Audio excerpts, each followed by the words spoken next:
Thank you for watching our video. Please subscribe to watch our next video. Thank you for watching our video. Please subscribe to watch our next video. Thanks for watching. Follow A Brighter Destiny for more powerful stories, and don't forget to subscribe. You own this hotel? Prove it. Diane Whitfield said it the way some people say a punchline they have been saving all night. She said it loud enough for the marble to carry it, loud enough for the chandelier above the front desk to seem like it was listening too. The man standing across from her did not answer right away. He shifted the weight of the sleeping 7-year-old on his shoulder, tightened his grip on the strap of a backpack that had seen better winters, and let the silence sit there like it belonged to him. His name was Nathan Cole. His jacket was soaked through from a rain that had started at 9:52 p.m. and had not stopped since. His boots were the kind you buy once and resole twice. Every guest drifting through the lobby of the Ashcombe Grand at 10:47 p.m. had turned to look at him, because a man like that, standing in a room like this, is the kind of thing people cannot help but stare at. His daughter's forehead was hot against his neck. That was the only fact that mattered to him right now. 5 years earlier, nobody in this lobby would have recognized Nathan Cole's face, and that was exactly how he had built it. He had never wanted his picture on a business card. He had never wanted a plaque with his name on it in the lobby he was standing in. He had built the Ashcombe chain one property at a time, quietly, patiently, letting architects and general managers take the bows, while he sat in the back of every ribbon cutting with his hands in his pockets. Then Claire died. She was driving to this exact hotel on a Tuesday night in March because a front desk clerk had called her in tears, saying a mother and 2 kids were stranded in the parking lot after a highway closure, and nobody knew what to do. Claire always said the same thing when calls like that came in. Nobody gets turned away when they need help. That was the sentence she used to end every meeting with. It was the sentence painted, in small gold letters, above the loading dock door where the delivery trucks came in, where no guest would ever see it, because Claire never wanted the kindness of this place to be a marketing slogan. She never made it. A truck lost its brakes on the exit ramp, 4 miles from where Nathan now stood holding their daughter. After that, Nathan disappeared from every headline that had ever mentioned his name. The trade papers reported that he had liquidated his stake in the Ashcombe portfolio. That was not true. He had simply stopped showing up.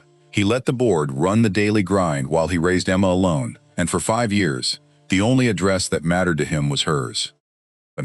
Tonight he had come back to this address for one reason: not to sleep in a suite.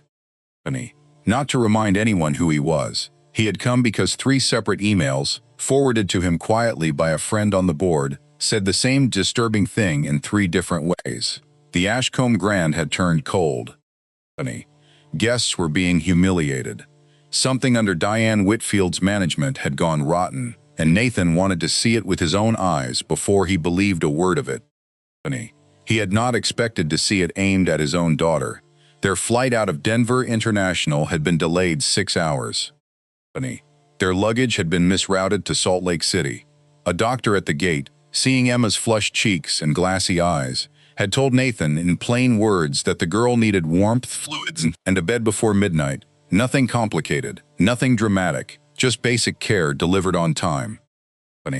So Nathan walked up to the front desk at 10:41 p.m. and said, in the calm, even voice he always used, "Good evening. I have a reservation under Cole." The young man behind the desk, Marcus Reed, looked at Nathan's damp hoodie and the duct tape holding one strap of the backpack together before he even glanced at the screen. "We're fully booked," Marcus said. "You haven't checked yet," Nathan said. Marcus exhaled like the request had personally inconvenienced him, tapped 4 keys with theatrical slowness, and said, "Now I've checked." Fully booked. That was when Diane Whitfield stepped out from behind the pillar near the concierge desk, wearing a blazer the color of a warning, holding a tablet in front of her like a shield. She had 22 years in luxury hospitality and a reputation inside this building for running a tight ship. What that reputation actually meant, nobody outside her staff had ever bothered to ask. Is there a problem here? She asked, though her eyes had already answered the question for her. My daughter is sick, Nathan said. I made this reservation 3 weeks ago. Diane's gaze moved down Nathan's jacket, over his boots back up to his face, the way you might inspect a delivery you were about to reject. Sir, this is a 5-star property. We simply cannot allow people to wander in off the street and claim reservations they don't have. A guest near the fireplace laughed quietly, the kind of laugh that is worse for being quiet. Nathan looked down at Emma, whose small hand had curled into the collar of his jacket. I'm not asking for anything I haven't paid for, he said. I'm asking for the room that's already mine. Diane glanced at the screen. For half a second, something moved across her face, a flicker gone almost before it started. There it was on her monitor. Reservation confirmed, presidential suite, owner-level access, name on file, Nathan Cole. She closed the window before Marcus could see it. There's no reservation under that name, she said. This is the part of the story where you start wondering what she was protecting. And you're right to wonder, because in 3 minutes you're going to find out exactly what. Check again, Nathan said, and his voice dropped half a register, the way it always did right before people learned not to push him further. Marcus, sensing an opportunity to be funny in front of his manager, leaned on the counter. Sir, there's a motel off I-25 that might have a vacancy. Might be more your speed. Emma stirred against Nathan's shoulder and opened her eyes just enough to whisper, Daddy, I'm cold. Something in Nathan's chest tightened in a way that had nothing to do with anger and everything to do with 5 years of trying to be enough for one small person on his own. He looked back at Diane. At least let her sit by the fire while I make a call. The lounge is for registered guests only, Diane said. She's 7 years old, Nathan said. And this is supposed to be a hospitality business. We have standards to maintain, Diane said, and folded her arms like the sentence had ended the conversation for good. In the far corner near the housekeeping station, a woman named Rosa Delgado had gone very still. Rosa had polished the marble of this lobby for 17 years. She remembered a younger Claire Cole standing in this exact spot, in scuffed sneakers, personally carrying blankets to a family stranded by a storm one March night, saying that luxury means nothing if kindness disappears at the door. Rosa had never forgotten that sentence. She had built her entire understanding of her job around it. Now Rosa was looking at the small silver bracelet on the sleeping girl's wrist. It had one word engraved into it. In handwriting she recognized instantly because she had watched a jeweler etch it 8 years earlier, right there in that same lobby, as a gift from a husband to a wife who had just turned 31. Claire. Rosa's hand went to her mouth. She started toward the front desk. Miss Whitfield, she said, maybe we should... The child is not our concern tonight, Rosa, Diane snapped, not even turning her head. Go back to housekeeping before I decide tonight is your last shift here. Nathan noticed 2 things in that exchange that told him everything he needed to know. The staff here were not simply rude, they were frightened. And someone in this building had been running things by fear for a very long time. Before he could say another word, the revolving door spun, and a small storm of cameras and assistants swept into the lobby, behind a man in sunglasses that cost more than most people's monthly rent. Tyler Grant, a travel influencer with 2 million subscribers, had arrived, and Diane's entire posture changed like a switch had been thrown somewhere behind her ribs. Mr. Grant, she said, all warmth now, all teeth. Welcome back. Your suite is ready exactly as requested. Nathan turned slowly. Suite, he repeated. The owner's suite, Tyler said, grinning at his own good fortune. Best view in the building. Diane always takes care of me. The lobby, which had gone quiet once already tonight, went quieter still. Nathan looked at Diane. You told me you had no reservation, he said. You told me you were fully booked. And you have a suite reserved tonight for him. Diane lifted her chin the way people do when they have decided that dignity and honesty are 2 separate things, and they are choosing dignity. That suite is reserved for premium clientele, she said, And what am I, Nathan asked quietly, to you? Funny. Marcus, still trying to be clever, muttered, a problem, mostly. And two guests near the check-in counter laughed loud enough this time that Nathan heard every syllable of it. Funny. Emma began to cry softly into her father's shoulder, not loudly, just the exhausted, feverish tears of a child who has been awake far too long in a place that is supposed to feel safe and does not. Funny. Nathan had asked. He had explained. He had waited. Now he reached into the front pocket of the backpack, past the extra sweater and the half-empty bottle of children's fever medicine, and pulled out a worn black key card with a small gold crest pressed into the plastic. Funny. He set it on the marble counter without a word. Diane's face lost its color the instant she saw it. Funny. What is that? Marcus asked, genuinely confused now. The founder's card, Rosa whispered from across the lobby, her hand still pressed against her mouth. Funny. Diane forced a laugh that did not travel past her own throat. That's probably a forgery. Funny. People print those online. Swipe it, Nathan said. No, Diane said. Swipe it, Nathan said again. And this time every conversation in the lobby stopped to listen. Funny. Marcus picked up the card with hands that were visibly shaking and slid it through the reader mounted beside the register. Funny. The screen blinked once, then resolved into a single line of green text, Access Granted. Funny. Ochre Derny Vera, Nathan Cole Majority, Ochre Ashcombe Hospitality Group. Nobody screamed, nobody gasped. What happened instead was worse than either of those things. Funny. A silence fell over the lobby so complete that the camera crew behind Tyler Grant actually stopped filming, out of some instinct that told them this was no longer content. This was consequence. Funny.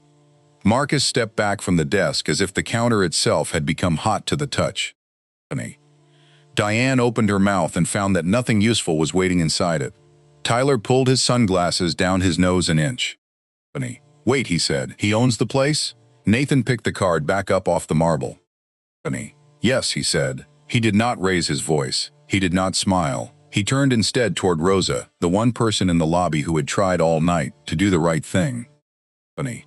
Can you take my daughter somewhere warm and quiet, he said, and call the house physician. Funny. Right away, Mr. Cole, Rosa said, and hurried over with a fresh blanket already in her hands, fear gone from her fracas, replaced as by something that looked almost like relief. Funny. Diane found her voice at last. Mr. Cole, I had no idea who you were. Funny. There must have been some kind of system error tonight. I promise you, I'll look into it personally. Funny.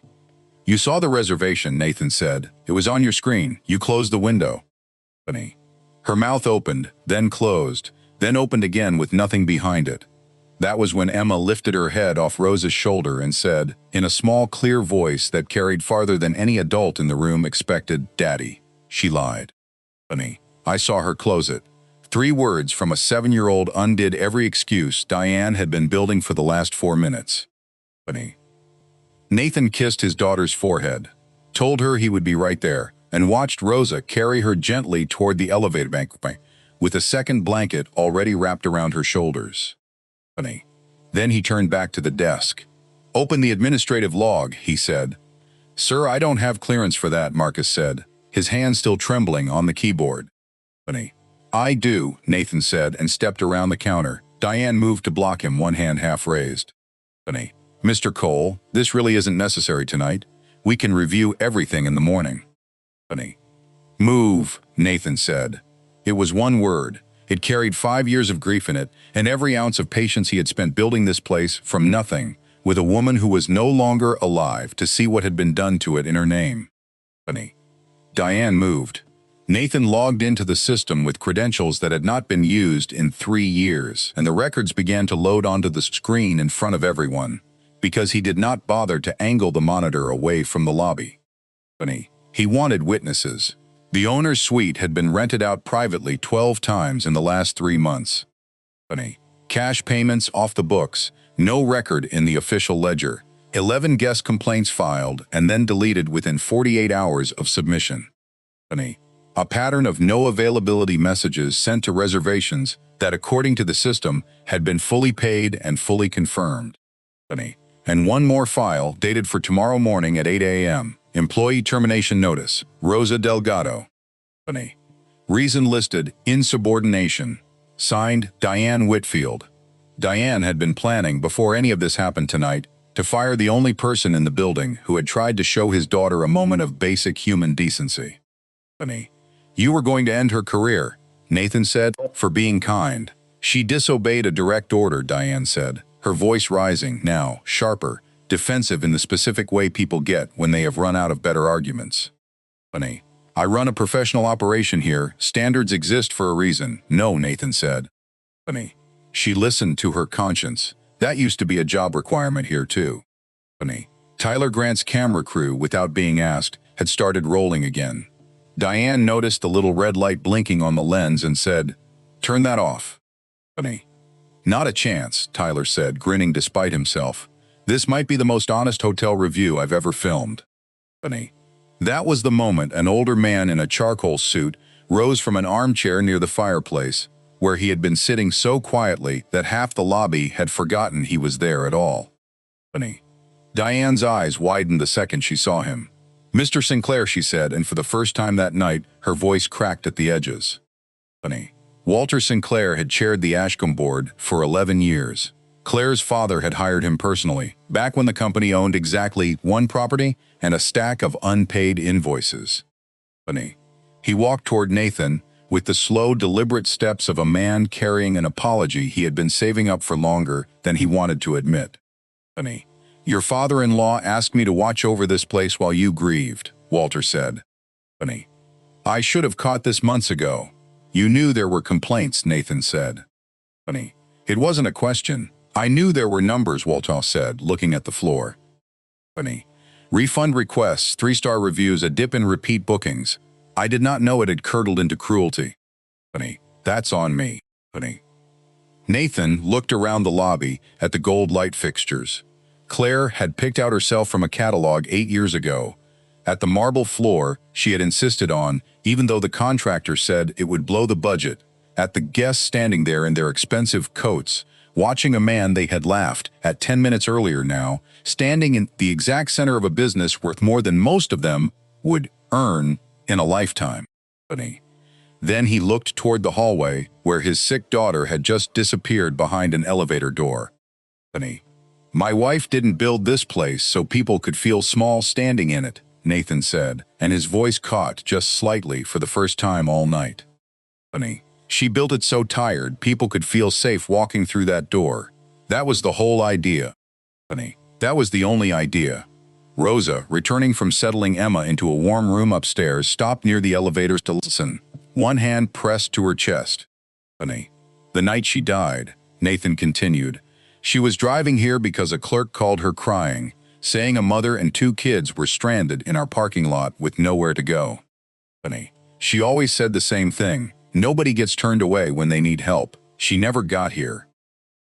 A truck lost its brakes 4 miles out. Several guests near the check-in desk lowered their heads. Even Marcus, who 10 minutes earlier had joked about sending a sick child to a highway motel, looked down at his own hands like he did not recognize them anymore. Nathan turned back to Diane. "You denied my daughter a seat by the fire. You mocked my clothes before you'd even looked at my name.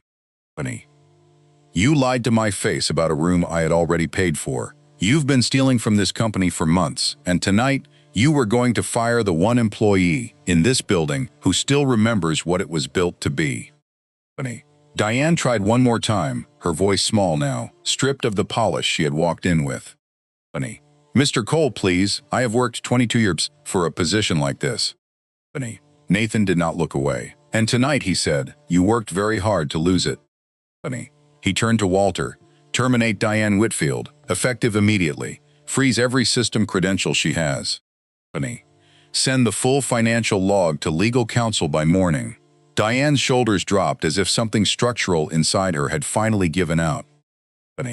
Nathan turned next to Marcus, who flinched like he already knew what was coming.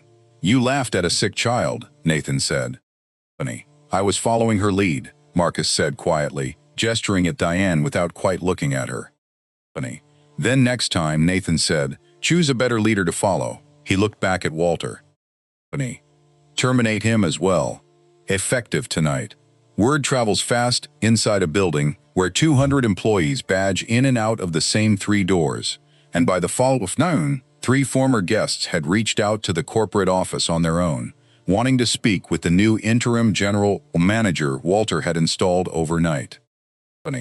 Nathan sat in on all 3 calls because he had promised himself, walking out of that lobby with Emma finally asleep and finally cool to the touch, that he would not let this be a single bad night with a tidy ending. He wanted the full shape of what had happened under his own name while he was gone. The first caller was a man named Frank Delacroix, a disabled Army veteran who had booked an accessible room for a reunion with his unit 6 months earlier and been told, upon arrival, that the room had been reassigned to a paying guest, leaving Frank to wait 90 minutes in his wheelchair near a service entrance while staff pretended not to notice him. Diane had personally authorized the reassignment for a cash tip of $600.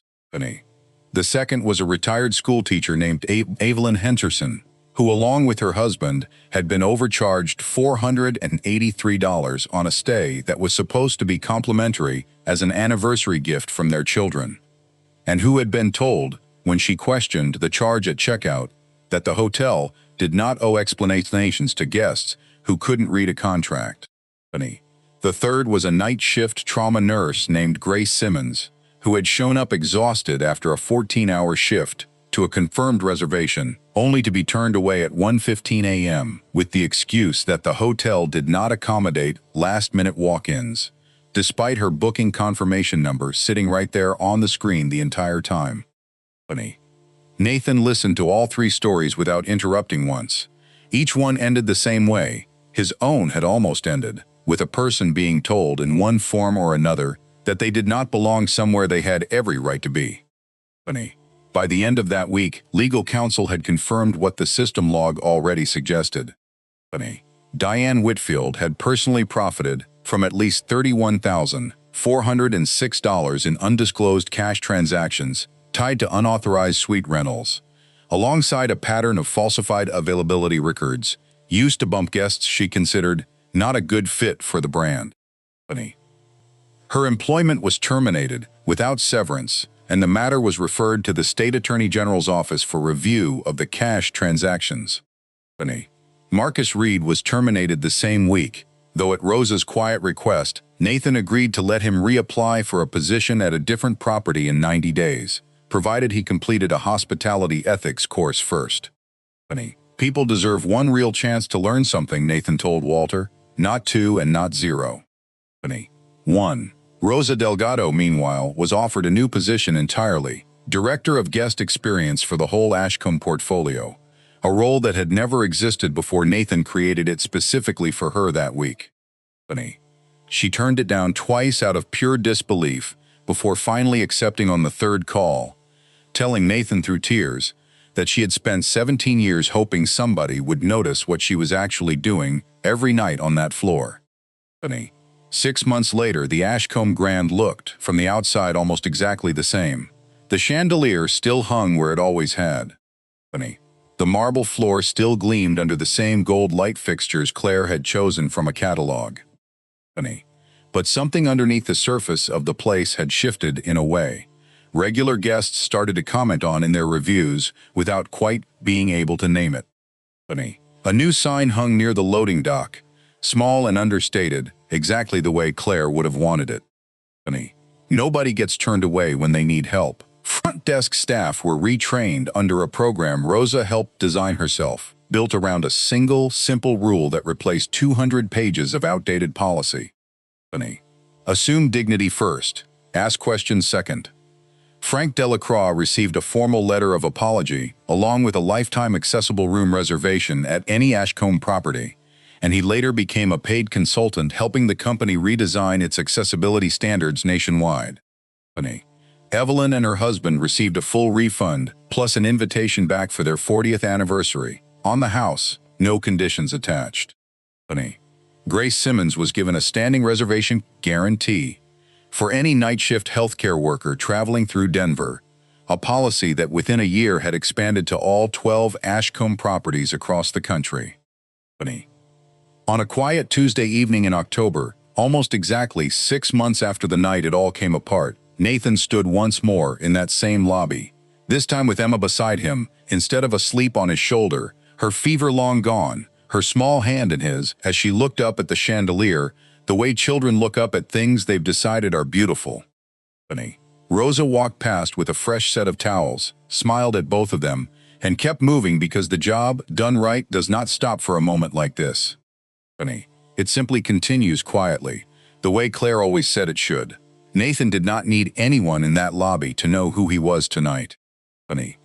He stood by the fireplace for a while, watching a young family check in without incident, watching a tired-looking traveler in a rain-soaked jacket get greeted by name and handed a key without a single question about whether he belonged there.